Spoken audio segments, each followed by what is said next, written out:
We praise God for what God is accomplishing through our ministry. But most important, we praise God for our Lord Jesus, who is awesome. He is awesome, wonderful, and He's the reason why we are here today.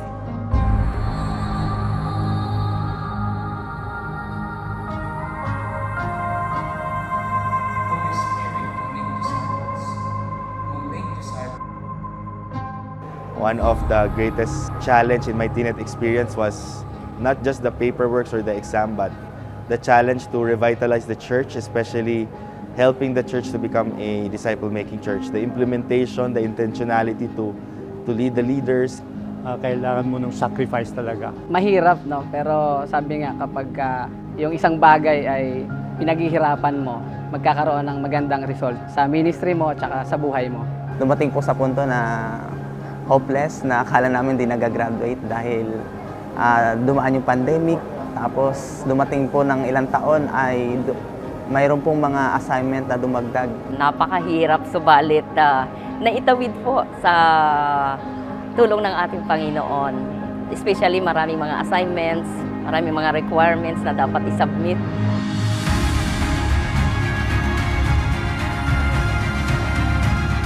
I want to use the V to be vision, and then the I to be integrity, and the P to be perseverance.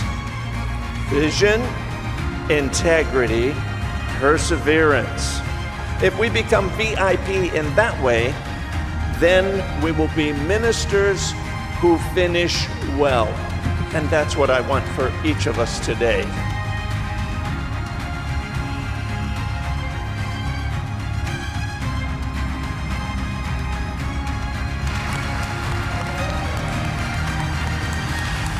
And today marks a very special occasion for our graduates. They have labored hard for the past years, not only to pass the requirements, to earn a bachelor's or master's of divinity, but also to revitalize their church ministries and start disciple-making and church-planting movements through their churches.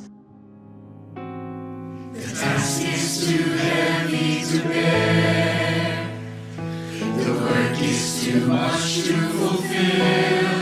But by the power of the Spirit we'll walk. Where you lead us, we carry the cross. We carry the cross to the places unreached.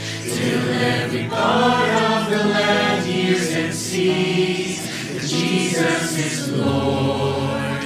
He is King, and He's coming back again. Saturate our land, lay it down at the feet of our Savior and King. Jesus sent us out.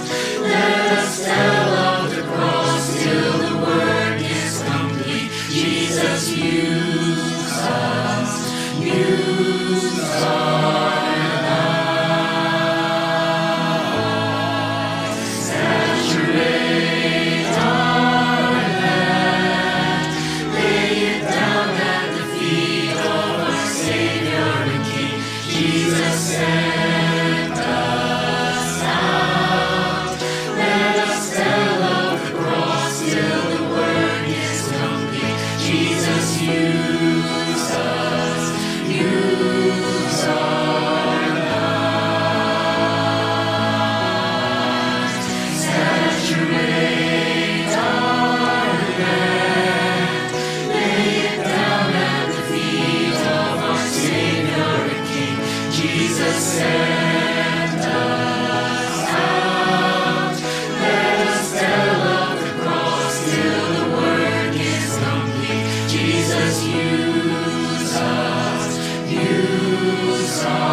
malayo pa, pero malayo na ang narating ng aming simbahan through revitalization nga ng church gamit ang TNET methodology.